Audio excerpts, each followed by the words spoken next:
Uber. Is it really worth driving for Uber? How much can you make driving for Uber? Well, here, let me share my experiences with Uber. Personally, I like Uber, but you have to be careful. You have to be careful which car you drive, and you have to be careful when you drive. And obviously, every city is different. Canadian cities versus American cities can be different. The demand is different. The price is different. I'm from Montreal. And in Montreal, I say it's worth driving for Uber, but not full time. You need to pick your time slots. Something to consider, or something very important to consider in Uber, is obviously the expense. The expense is you have gas, but it's not your biggest expense. Your biggest expense driving for Uber is car depreciation. So that'll depend on the value of your car. But let's say you have a $30,000 car, and you know that this car can go for its lifespan is probably 300,000 kilometers, and then after that the car dies. So you'll have to look at the averages in the market. How long does a car last, depending on the way you drive it, and if you do the proper maintenance. But let's say I drive a Toyota Corolla. So let's say it's good for Japanese cars are usually good for over 200, and let's say with good maintenance and good driving, it can go up to 300,000. So let's say my car is good for 300,000. So I'll take the price of the car, which is 30,000, divide by 300,000. So every kilometer I make costs me 10 cents. Because the more I drive the car, the more maintenance I'll spend on it, and the sooner I'll have to replace it. So every kilometer I drive with the car it costs me 10 cents. That's assuming the car can live for 300,000 kilometers.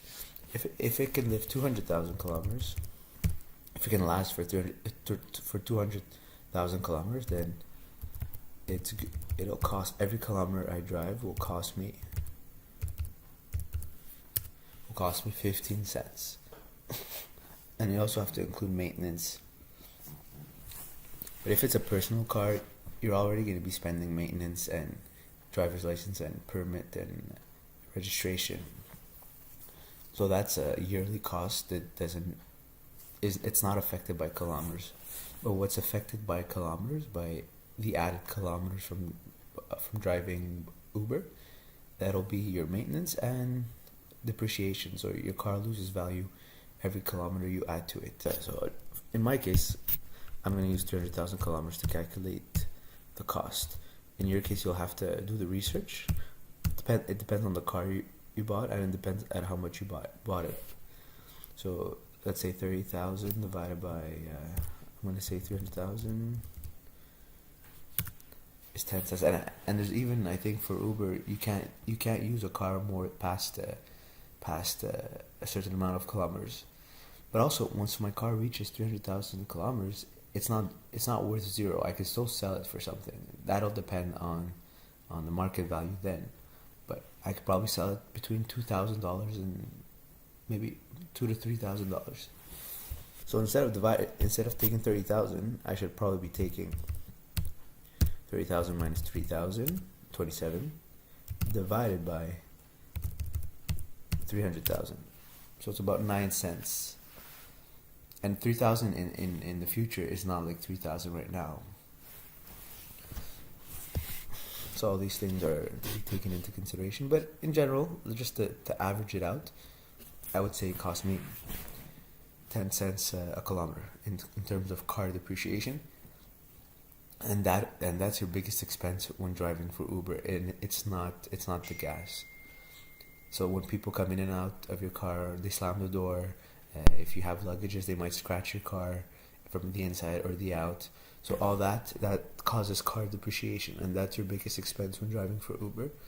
And in my mind, in my opinion, that's how to calculate it. The true depreciation is how much you paid for it versus how long the car will last, how many kilometers the car will do versus how much you paid for it. So that's your true car depreciation. So in my opinion, it's about 10 cents for my car. It could be less for you. It could be more depending on your car.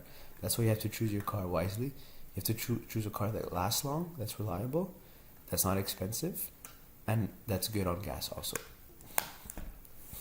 So usually the Japanese cars are a good idea. So in Montreal, it's about 80 cents a kilometer and 20 cents a minute. And we get 75% of that. So 0.8 times 75, we get about 60 cents. So every kilometer I drive my car, I make 60 cents minus my depreciation, and gas is also about 10 cents a kilometer, sometimes less. So profit wise, it's about 40 cents a kilometer. So in Montreal, driving for Uber is about, every kilometer you make, you get 40 cents. So the more kilometers you can drive, the better. The faster you can make your kilometers, the better also.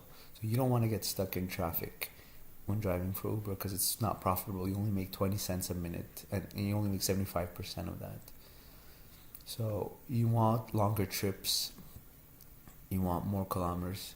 That's how you'll make money with Uber. Obviously, you can't control which trips you take. You can't control, you before you accept a trip, you don't know the destination until you reach the rider. So unless you call them and ask them beforehand where are they going, but you can't really pick and choose your trips, or else you're gonna get flagged by Uber.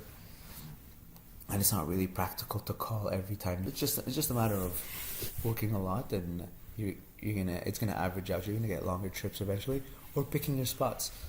If you work downtown, you know it's always gonna be shorter trips. You're gonna get more demand, but it's gonna be shorter trips. If you work outside of the city, so in the suburbs, you're more likely to get longer trips, because usually people want to go from suburbs to downtown. So the roads are cleaner usually outside of downtown, and more likely you're going to get longer trips. There's going to be less demand, but every time you get a demand, every time you get a request, there's a better chance that it's going to be a longer trip. So you have to choose your roads also, because you don't want to ruin your car. So you don't want to go through potholes and broken roads. You want clean, long roads. So using the highway, things like that, is always better for the car. So that's how you make your car last longer. So stop and goes are not good for cars. If you take all that into consideration, driving for Uber is a good thing, but you have to drive smart. You have to pick your times. So rush hour is not a good idea, because you're gonna get more demand, but you're gonna get stuck in traffic. So you're not gonna make kilometers in rush hour. So what you want is high demand and empty roads. So to get that, you need to drive at night, Friday night and Saturday night, or even Thursday night, when people go out. There's going to be high demand, and the roads are clear. It's different from city to city, of course, but in general, that's the idea. That's the principle. You need to go where the demand is, but you need clean roads, clean and clear roads, so that. Also, another way to make money with Uber is when you sign up, you get a referral link, and if people sign up using a referral link after that, you get $200. So if you use my referral link right now to sign up, you get $50, and then you get your own referral link. When you sign people up, you get $200 and they get $50. So let's look at. Let me show you my pay statements. I don't drive every week. I try to drive once a week, which is Friday night or Saturday night. So let's look at my last Saturday night I drove. I made $260, 18 completed trips, 9 online hours, 9.5. But it's actually a little bit less, because I keep it on even when I decide that I'm going home and I'm not gonna accept any more trips. I keep it on just out of curiosity to see if I was gonna get requests on my way home. But so it's actually, let's say, 9 hours. Plus, on that 260, Uber gives you about 9% extra for GST and QST. So 260 times 1.09. So it's 283 divided by, let's say, 9 hours. So that's about $31 an hour, which is not bad for driving around. And for me, that's driving is very easy. It's like I don't even think about it. I don't even concentrate. So it's an effortless job for $31 an hour. It's not bad. So if we remove gas, let's say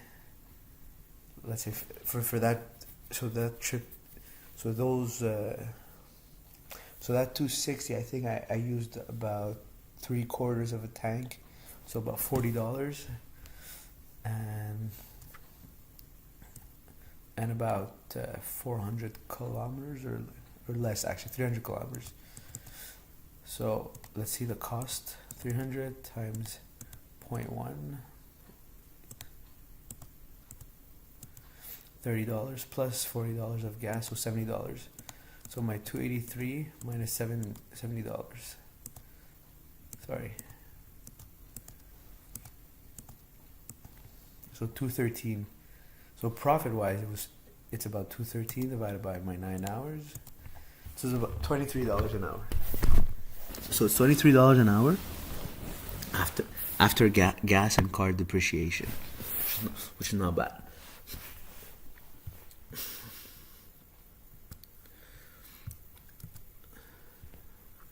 So yeah, let me show you the invites. So when you invite someone using your referral code, you can get up to $200 if they drive a certain amount of trips.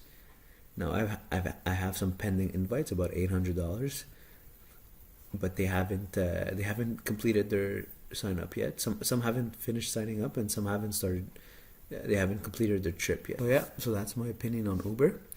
And if you want to start driving for Uber, use my referral link so you can get $50, and I'll get $200, and then you can refer other people and get $200 yourself. So if you have any questions, leave them in the comments. And if the video was useful, like it and share it, and subscribe to my channel. Thank you.